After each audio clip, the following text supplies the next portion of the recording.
If you want to achieve success, then don't doubt your dreams. And when you achieve your dreams, it's not so much what you get, it's who you become. A colossal morning to one and all present. Born on October 2nd, 1943, he served as a former Justice of the Supreme Court as well as an Executive Chairman of the National Legal Service Authority of India and as alumnus of our school. He has also served as a part-time lecturer in the law faculty of Punjab University. He is none other than Mr. Ashok Bhan. Please welcome him with a huge round of applause.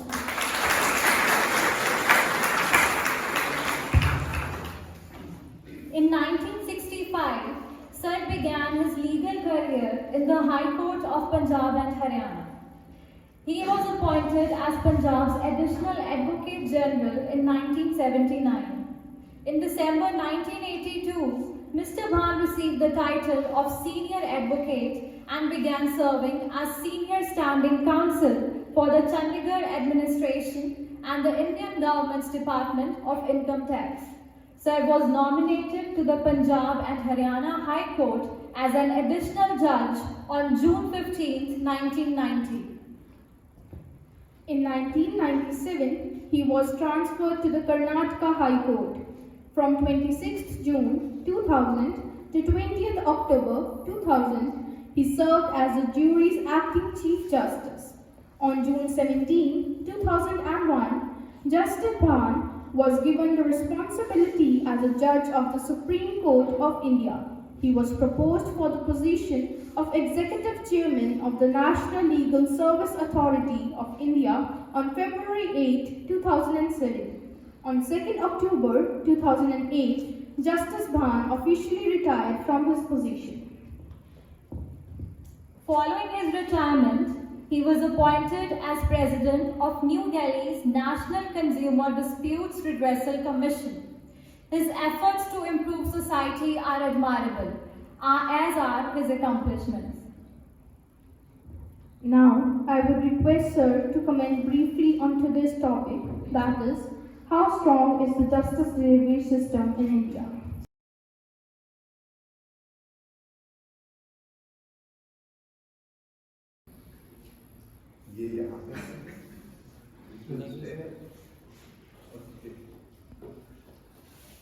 Well,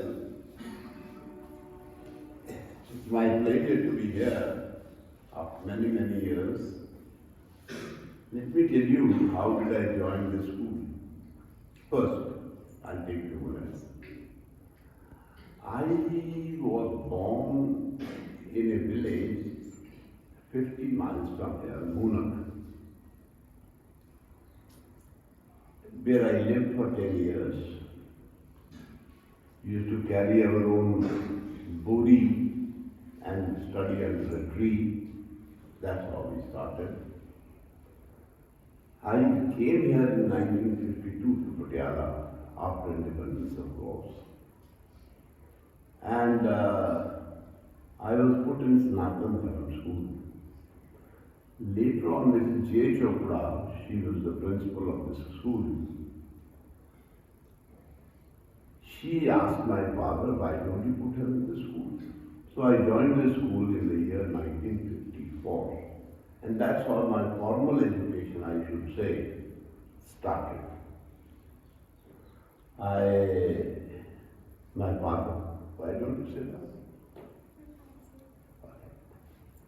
My father shifted to Chandigarh in the year 1956 on the merger of Patsu with Punjab. I remember many of you would not know what Patsu was or what it was.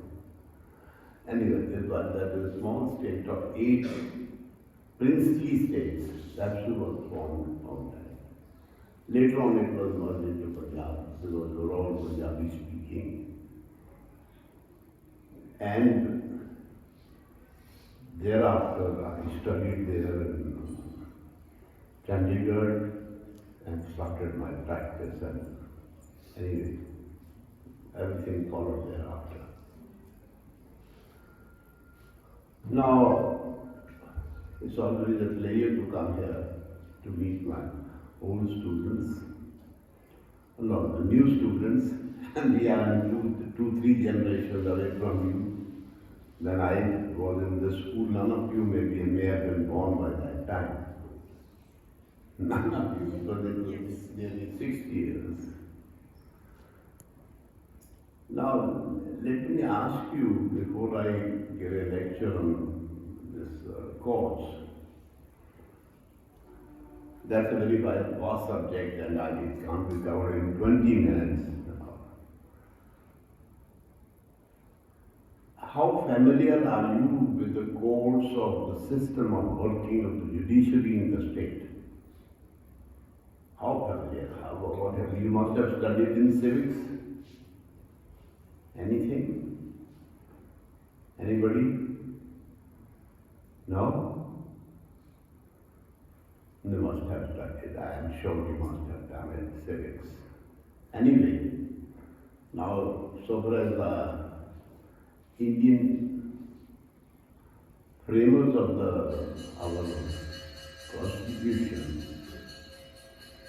made broadly divided the state powers into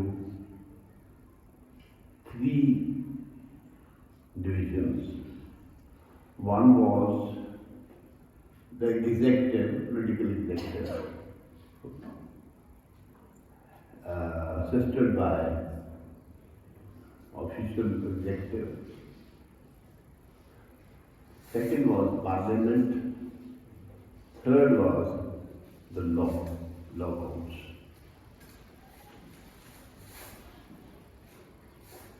And the constitutional powers who can act, our was a federal system, these powers were divided into three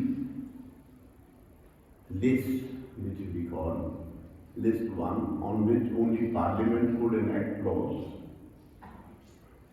List two, on which state could enact the laws.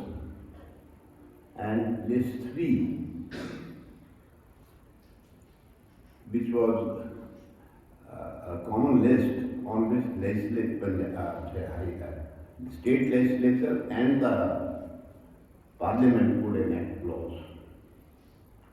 If the parliament enacts law, that used to be that will prevail and not the state law. Then to that extent the state law becomes repugnant. After that, and this is headed so that, and the third wing was the courts. They were the final interpreters of the Constitution. You can enact laws, executive has to implement it, the courts have to enforce them. In the sense, if there is a dispute between two individuals or there is a dispute of individual with the state, then the decision will be taken on that dispute by the courts. Now, so far as our courts are concerned, one is the apex court, that is the Supreme Court of India, which at present it started with 7 judges. Now at present we have 34 judges.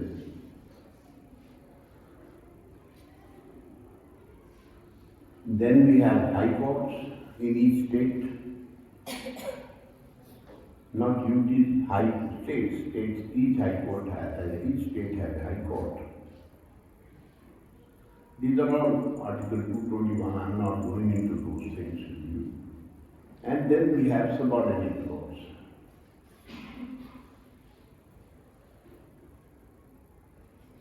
Now, basically speaking, I am talking to you in very simple things, because you will not understand those complications.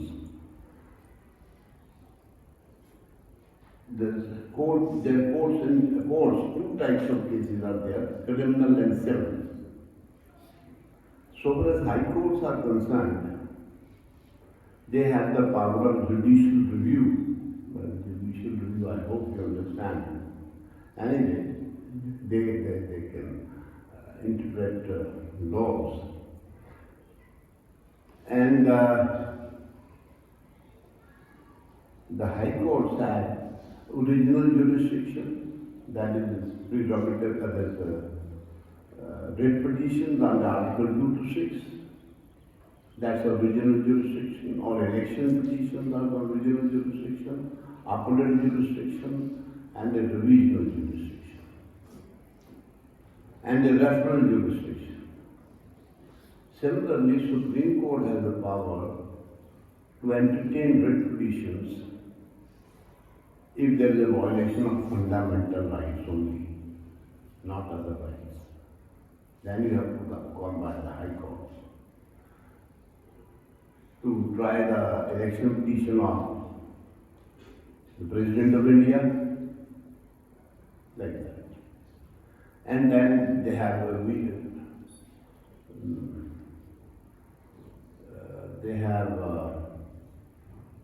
of course, appellate jurisdiction, they have a regional jurisdiction, they have a referral jurisdiction where the President of India can make a reference to the Supreme Court, interpret this provision, because there is so that would be binding. That's a referral jurisdiction. Number of references have been made to the Supreme Court on which decisions have been given, and they are binding. Now, it's well known that Supreme Court of India is the most powerful court in the world. In the American Supreme Court of India has powers only on four subjects, where the union has the power. There is a very different type of federal system. Or the UK system also, they don't have a written constitution. But we have a written constitution. In which the powers are defined. Now, the courts being the final interpreters of the constitution, of the law, and the law laid down by them under Article 141, is binding. So far as Supreme Court is concerned, the whole country. So far as states are concerned, within their territorial jurisdiction, those laws are binding. Or interpretation of law. Or the law enacted, that's what I'm telling. I don't know how much will you understand. The laws enacted by the Parliament or the assemblies can be declared ultra vires the Constitution. Whether those states have acted within their powers given to them under the Constitution.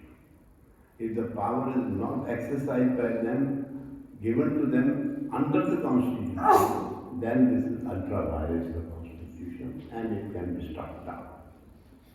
That's a huge power which we have. Now sometimes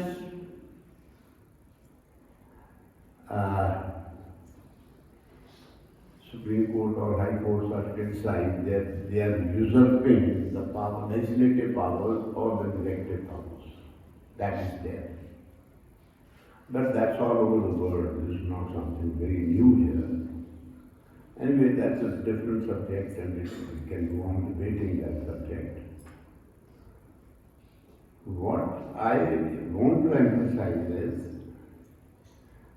that our courts,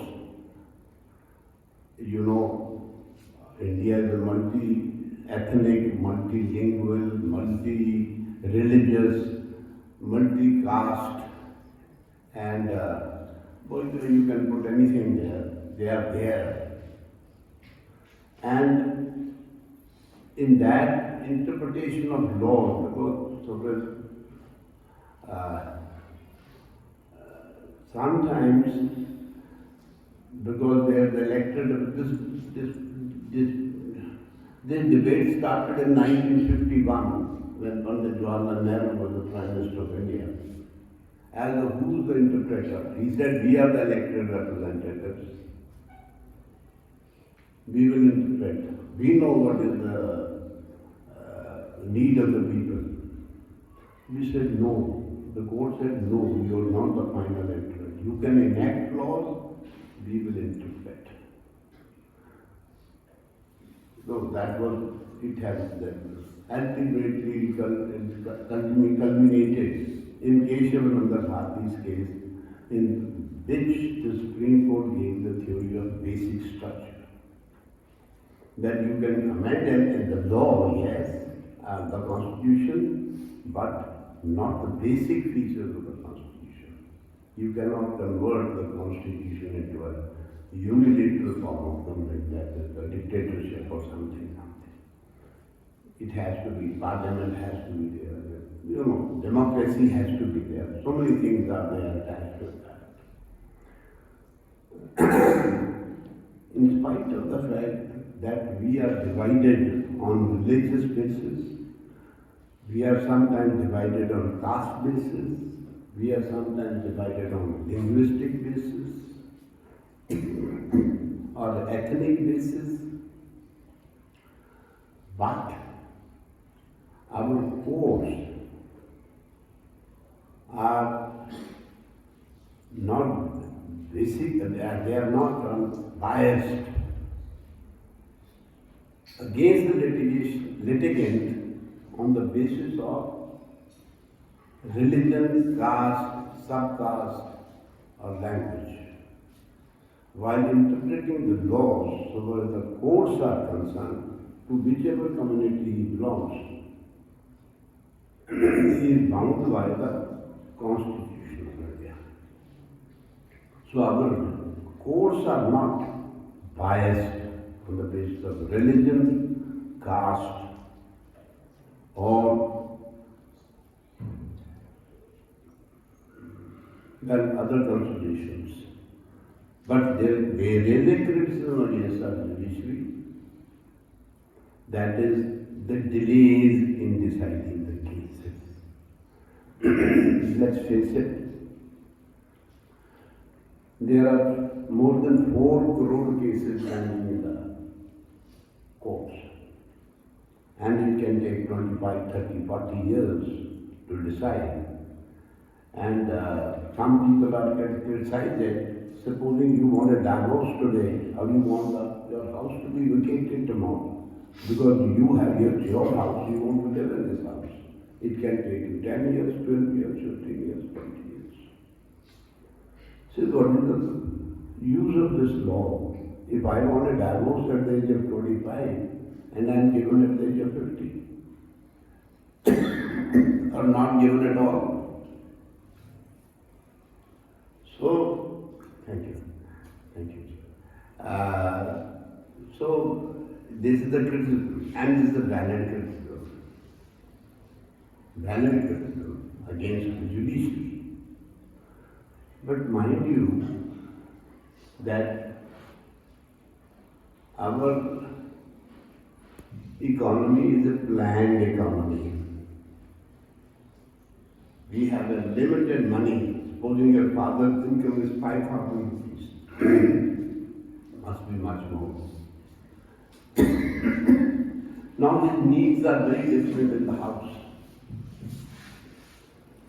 He has to provide for your cover over your head,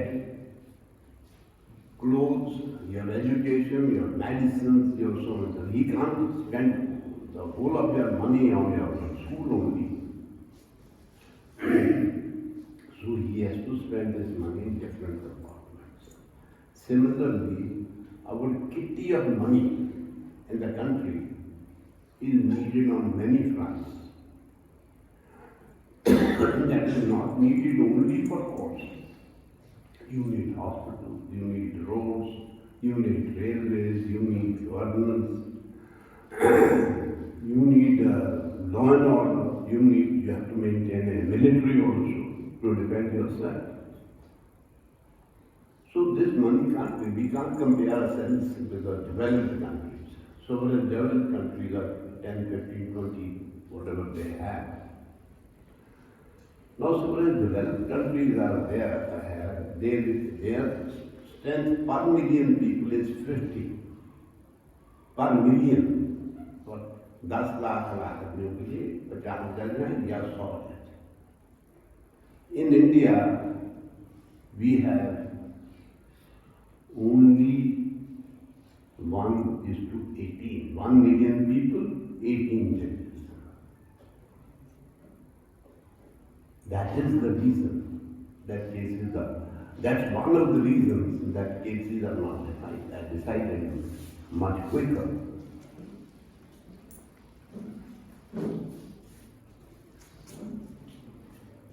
So that is the reason that cases are not decided in time. And to give you the figures, we have 34 judges in the Supreme Court, 5 were 2 years back. And we have 1108 judges of the High Court. And now the working strength there in the High Court today is 775. In the High Court, in the Supreme Court is 31. Sanction strength of subordinate courts all over India for a population of more than 135 crores today is only 25,042. The working strength, Supreme Court is 30 judges, High Court is 775, there are 333 is the vacant. Their vacancies are there. And subordinate courts, 19,192 judges are working. So at any given time, we are working with the strength of nearly 75%.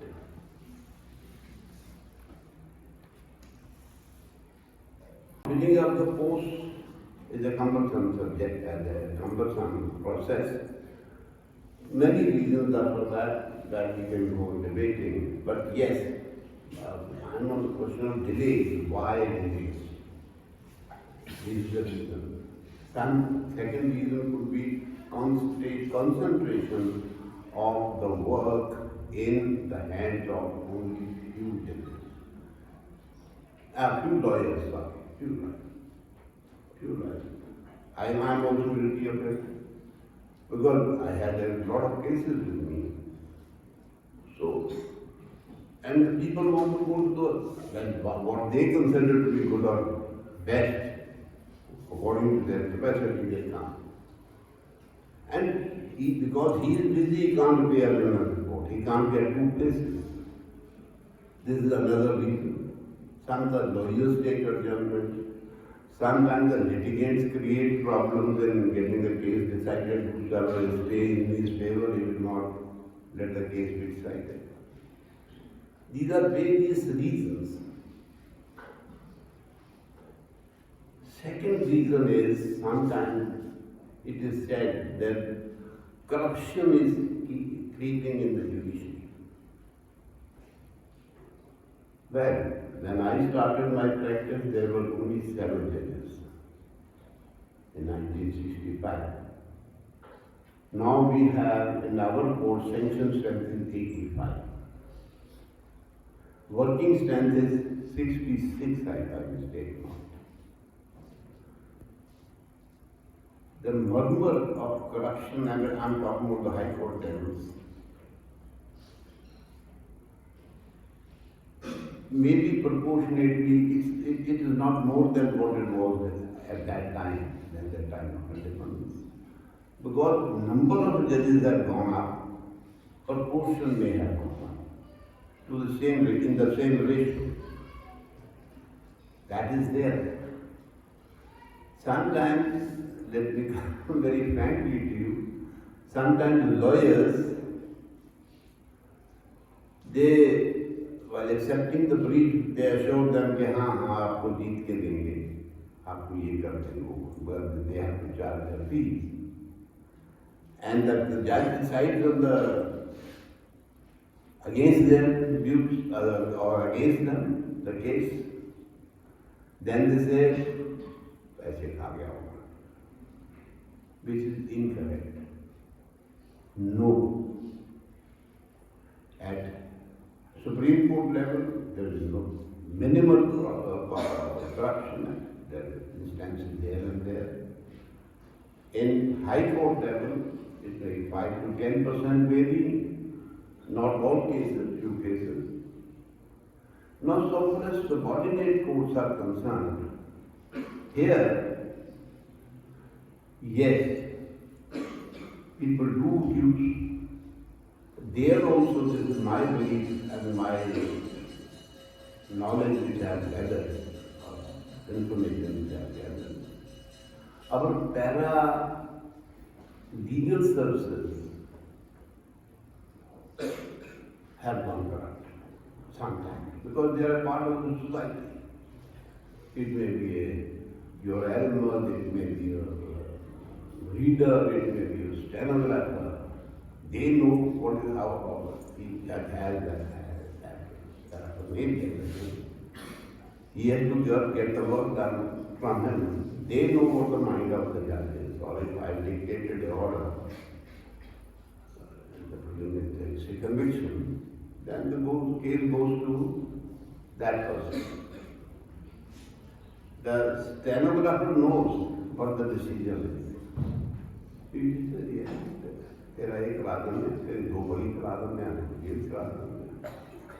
And that is done in the name of the judge. By and large, our judiciary is safe.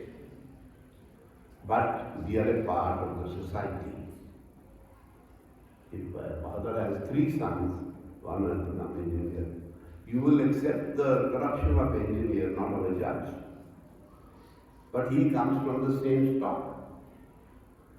But the institutional safeguards are so much in the judiciary that again, even if he is bringing up the not that the working atmosphere, to be put it for the right word, it's so much, it's like this, that then the system doesn't let him become. I'm not saying, again I'm not saying, it's not there, it may be, but it is minimal, not as much as our exaggerated form in which we talk about. Supposing people still have faith in courts, supposing you have purchased a computer, you relate yourself to a computer. It's a defective piece.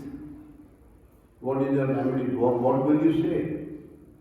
मैं consumer court जा रहा हूँ. And people do get relief. I'm not saying the government is not doing the utmost to get the cases decided,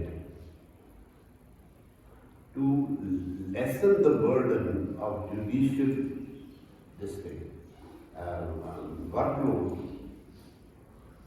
They have now created different other forums where the cases can be decided, like consumer forum I'm saying, like commercial cases they are going to now NCLT, like the debt recovery fund, you go to debt recovery courts. So that cases are decided, but as I said, our population is increasing proportionately, and we cannot only spend the whole money on courts. We need health also, we need education also, we need the roads also, we need so many other things. And I have not touched many subjects which will go over your head, because then when you grow up, when you do law or something, and let me say law is all pervading. It touches the life of each one of us in one way or the other daily. Your school has a norm. They want to increase the fees 20%, 30%. We have shut down the legislature, but no, you cannot increase like that. There is a restriction, even if you have a private school. Let me put it like this. Supposing we have a free trade and free independence and something, whatever you are aware of. There's a there's a bottle of water. There's a shortage of water. He says, I तो एक 100 रुपए की लीजिए एक bottle. What is your reaction? Well, this is nonsense. How can you do it? Then there are laws to say, no, you cannot do it. It affects each one of us. You relate to yourself. Anything, your telephone, your computer, your education. No, these are all governed by some rules. And that's what a rule. That's why it is a rule of law. You are governed by the rules. Each one of us. It's all pervading, it touches everybody's life. If it touches it, there's a violation of my rights. Why does the society revolt? Because it can, tomorrow they can touch your rights also. That is why we all get a rule of law. We are governed by some norms, some rules. Other interpretation, this interpretation is regarding you,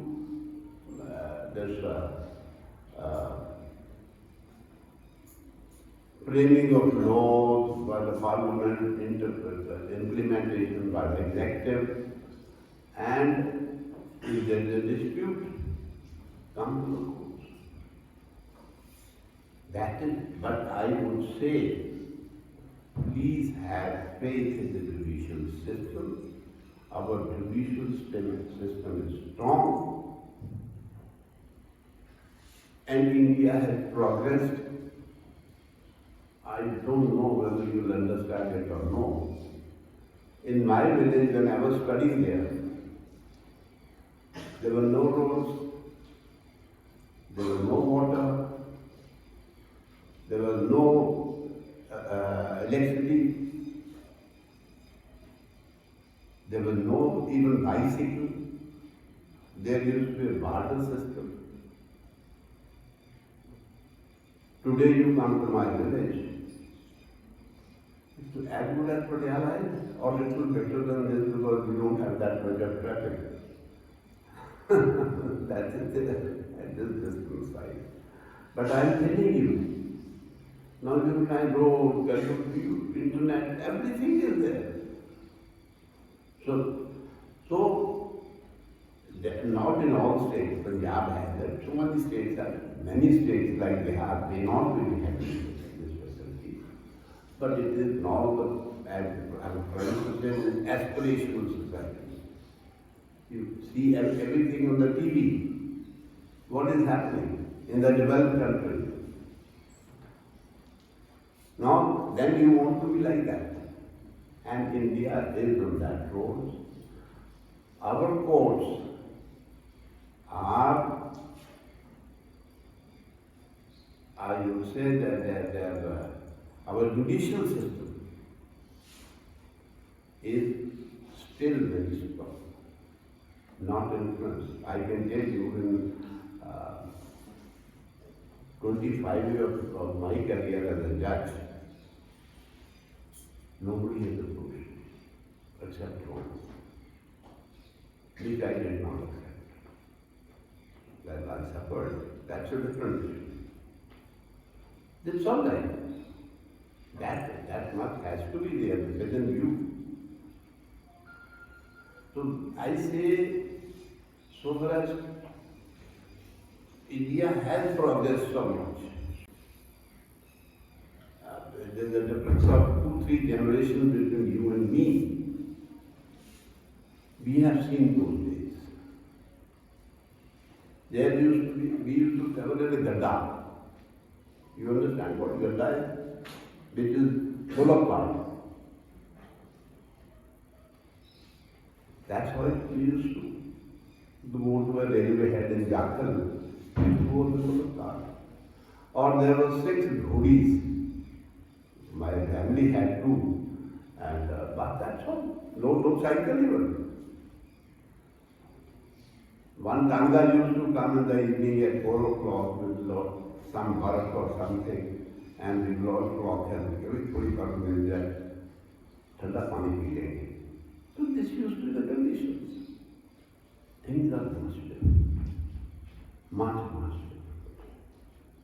There is a pipe water, there is electricity, there is a road, there are cars, cycles, motorcycles, everything is there in every village. So, I can't say that, yes, it's not a good thing that we have a tendency of 4 crore cases in the whole of more than 4 crores. It's not good. But there is say America, the case can be decided. They have also found alternate ways like ADR for alternate dispute like going for arbitration or something. We are also trying to introduce that, but it will take a lot of time. Another criticism against our judiciary is that it is not accessible to the poor.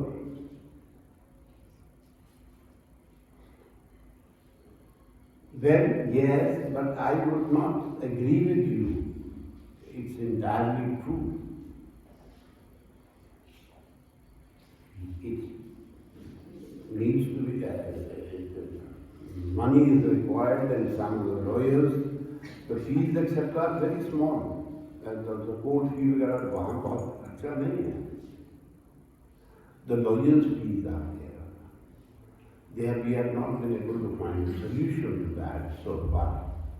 How to restrict the fees of the lawyers.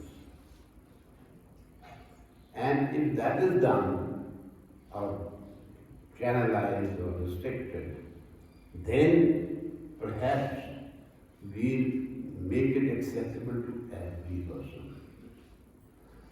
For that, if, as you say, or people say, it's not accessible. Poor people cannot accept it. They don't have the money to do so. The poor laborer,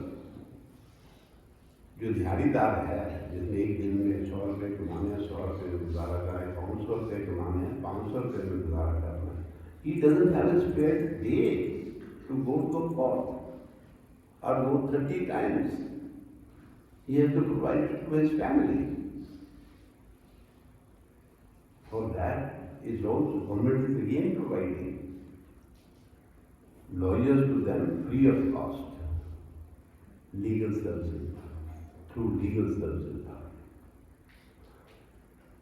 Whether they want to engage them or they want to engage another lawyer is a different issue. But to make it justice more accessible to them,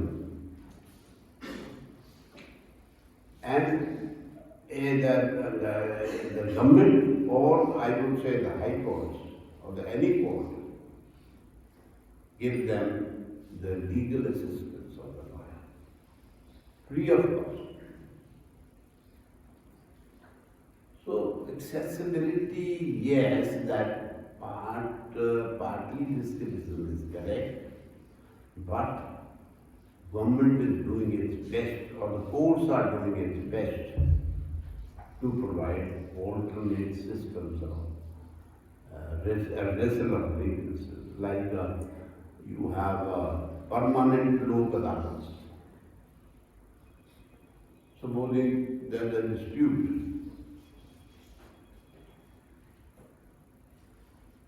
how much electricity bill, you must have read in the newspapers, that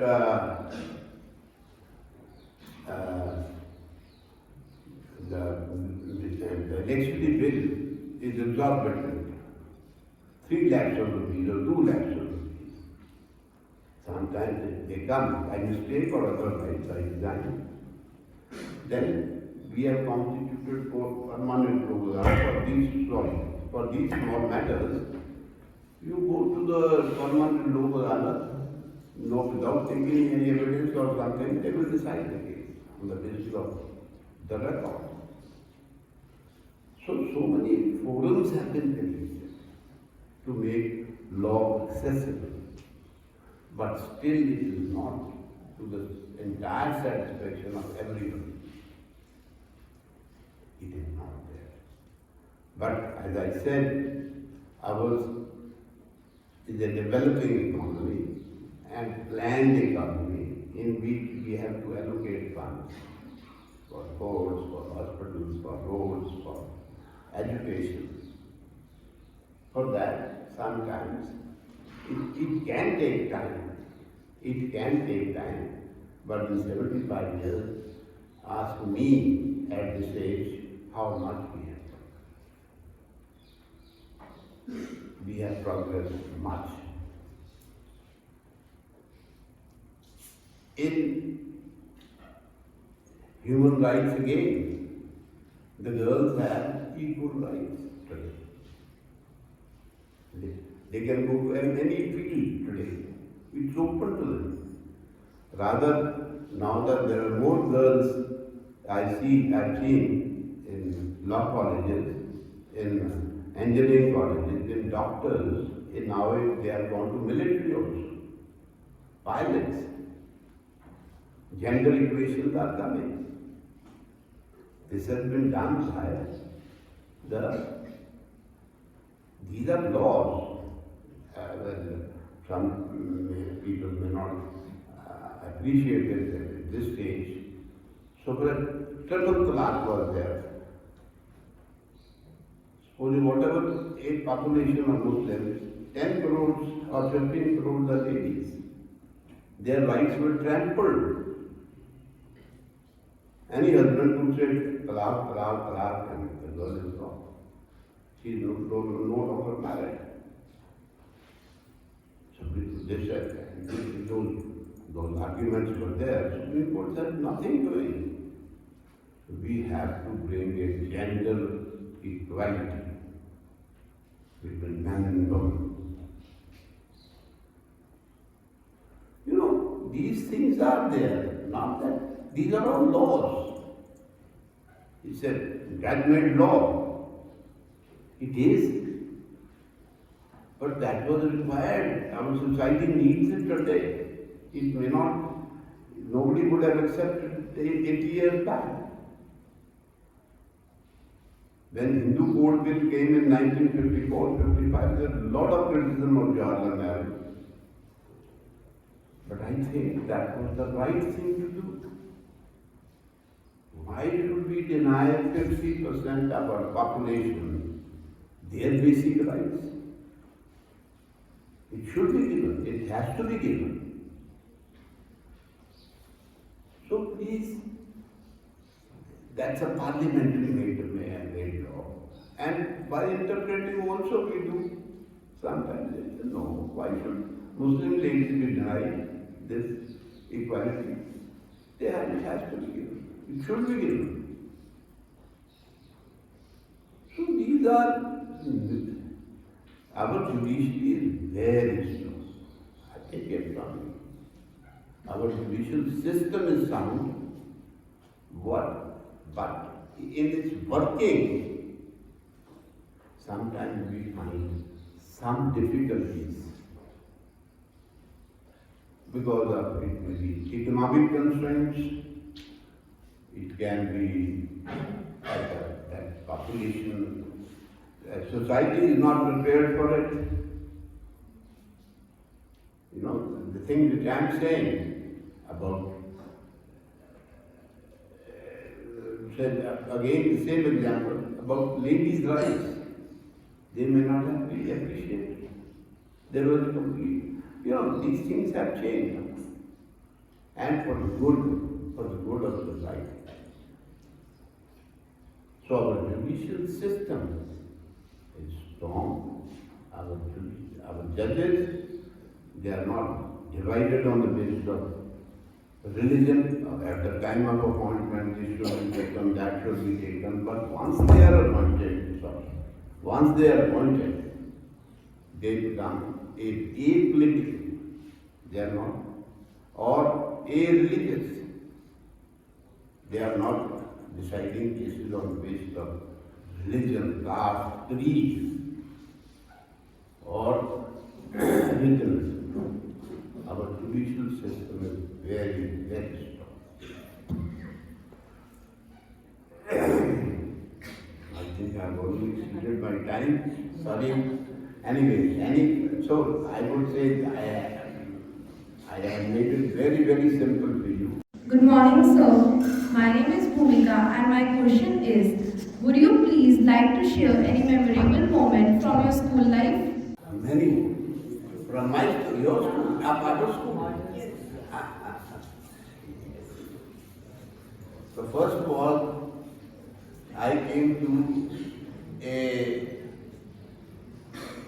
our in the village or in Islamic girls' school, it was complete segregation of sexes, boys or girls. Here the things are very different, great change for me indeed at that time. And I remember Mrs. J. Chopra, she was very keen on athletics, she was long jump, all those modern concepts, long jump. And then there was our PT teacher with a flowing beard, old man. That and the many functions we had in schools and now. There usually, I have a few photographs with me of my class. Boys and girls, drama or dancing of girls. There never used to be a mixed dance like this, as you have it today. But yes, I have those photographs. I will. I'll send you. I'll send you. Thank you, sir. I am Arpan of class 9. My question is, what one advice would you like to give to the students to pursue law as their career option? As I said, law is all pervading. There's always the place at the top. But there are only two things I can say for law is concerned. I would say please come and join. Law has become as prestigious a course as engineering or computer engineering or a doctor or a, because the reason is now the benchmarks are set by the national law schools. Brilliant students go in for law. Both my granddaughters, they are competing for law. My son is a lawyer. He was in National Law School, Bangalore. Hopefully my granddaughter would also go. There is a lot of scope, but there are two things you must. In any profession where you want to succeed and have a name, is hard work. Hard work. Hard work. 1% is luck. Don't underestimate it. If an opportunity comes, away. Yes, if you have the capacity and the mind to compete in the open market, come to law college. Come. But come to a good college. Go to a good college. And there are many now. Practically now in all states, in Punjab we have 2, 3, in Patiala you have, Rajiv Gandhi. I was a visitor there in that room. Yes, it is there. In every state you have, in Rajasthan you will have, and otherwise also, other provinces also. In Chandigarh you have, not that army school also is there. But Mahadi it is situated, we call it one, and many others. It's as competitive, this law college admission, as in any good institute, engineering college. 84, 85, 80, 90% के बच्चे हैं जो. It's not like our old times, जिसको कहीं admission नहीं मिलती वो law college में चला जाता है. Now a lot of competition there, good. So, anything else, please? Good morning, sir. I'm Karman. My question is, what kind of things can be there to improve or strengthen the judicial system? Every direction. As I said, to make it law accessible, to increase the strength of the judge. Taking it gradually in every direction. As I said, to make it law accessible, to increase the strength of the judges. And even the working strength, we have to do it. And judiciary, especially the higher judiciary, it has to stand, take a stand. छोटे केसों में आपकी trial नहीं होती है. जो बड़े बड़े गहरे केस होते हैं, उनमें आपकी your mental and your endurance is challenged. And we are trying to do it in every field, mind you. Every aspect of the justice delivery system. Not the legislature is doing it. The executive also do it. And of course we have to do it. And we are doing it. But in every, you take accessibility to the poor person. We are doing it. We are taking steps. But it needs to be done. It might take, the Prime Minister says, up to 1947, 2000, this 47 this year, eventually, we may be a developed countries. All these small things, you know, when you don't know, whenever you will also know. Mother thinks, let my child is there and carrying it, let him start walking. When walking starts, other problems start. अच्छा थोड़ा बड़ा हो जाएगा, बड़ा होकर कुछ बड़े की प्रॉब्लम शुरू हो जाती है. Those problems, these problems will be there in 2047 also. Not America doesn't have problems. Problems will be there. No system will ever become perfect. Yes, constant struggle to improve it is there and will be there.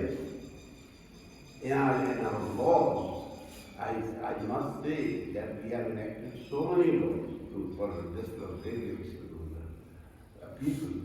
The legislature has enacted and Supreme Court and High Court have interpreted them. But yes, problems will still remain. We have done it and we are doing it. Have faith in it. Have a positive attitude towards it. We are doing it. Don't become negative that nothing has been done. No, plenty has been done. But still, more has to be done. It will remain in any society at any given time. Thank you, sir. I am very happy that only girls are asking questions. Yes, Good morning, sir. Mani. My name is Ashok Bhan, and as our school has recently celebrated its 75th Founders Day, what message would you like to convey to the students? Well, what can I do? The only thing is, please work hard, remain positive thinking, don't go into negativity, and have faith. It will work. Thank you, sir.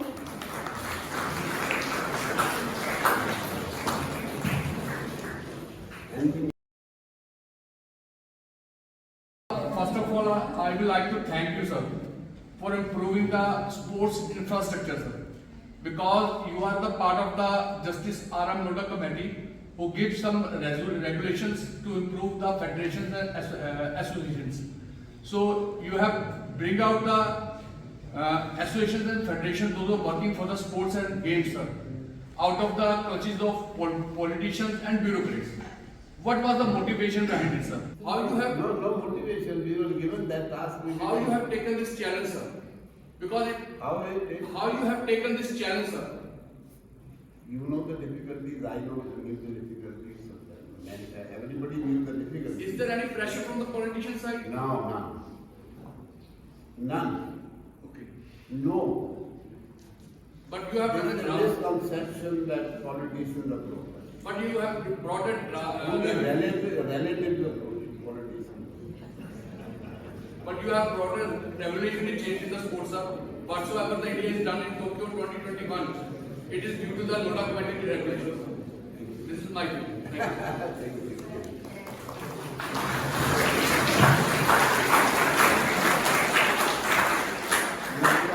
Yes, sir, I have a question. A bit controversial.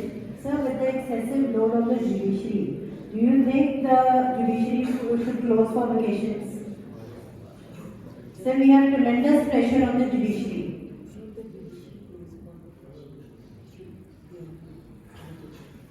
You please, that is a very big important question, which has been debated by many people. Yes, it should be. Let me put it straight. We don't work only 4-5 hours, which is like your. Listen to me, please. Backbenchers. We are not working for 5 hours only, which we sit and record. We have to read the cases before we go to them. We have to write orders. We have to correct them, recorrect them. Once you are laying down the law for the country, then you have to be, and law may be for posterity. One has to be very careful. I have spent many holidays of mine. There was a big case, I'm telling you about one case, which had wide ramification for the country and maybe internationally on the interpretation of that. It took me 10 days sitting in my office writing orders. That order. The whole of holy holidays in India, in the Supreme Court, March, holy holiday. I was sitting on my table, writing orders. Sometimes you don't have time for your children, your wife, or even if you want to go to the, even sometimes to buy your toiletries to the market. It is needed. And it is needed. Well, maybe that earlier it used to be that English judges were there, they used to go to their own country and they needed 2 months or 3 months. It can be tapered down and it has tapered down. Supreme Court has cut its holidays by 3 weeks. Now it's done. High Court has cut it by 15-20 days. We have 212 days for the High Court. Now 190 and 195 days for Supreme Court. Any government servant, you tell me, works for 260 days. Saturday to Sunday is off. 52 into 2. 104. 260. Out of 260, they have 30 holidays. Diwali, Holi, Good Parv or something. Our holidays, उसमें ही आ जाते हैं कुछ. Yes, this is a block of holidays which we take for ourselves. But sometimes it is needed for your relaxation. It is needed. Maybe as we have tapered down, maybe more sometimes. But we don't work for 4-5 hours. I asked the Secretary to Government of India, why don't you join the commission? And I said, sir, you write 20 pages in a day, we write only 2 letters and finish off. I don't know how you do it. It's a training of mind. We don't work because we don't finish with the finish by sitting in 5 hours. We don't. We have to pre-read the brief to save the time of the call. That takes sometimes 2 hours. I say, yeah, 75 cases this week. And for 75 cases now you can imagine we have to read, take notes, then next day finish it, and then start with the regular method, then write order. We don't work only, we are very because government servants will go in the morning, come back in the evening. We don't. We stay after a cup of tea, we stay, go to the table. Or writing orders, or correcting orders, or reading those orders, rereading those orders.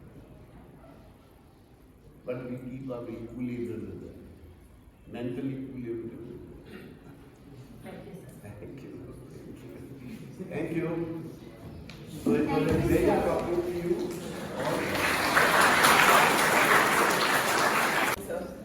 On behalf of entire modern staff and students, I extend a hearty vote of thanks to Mr. Ashok Bhan, who has spared time from his busiest schedule to grace this event. I'm not that busy now.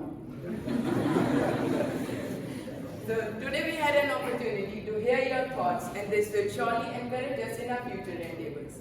Your thoughts have enlightened our minds. I perpetuate my gratitude for gracing today's event and sharing your memories with us.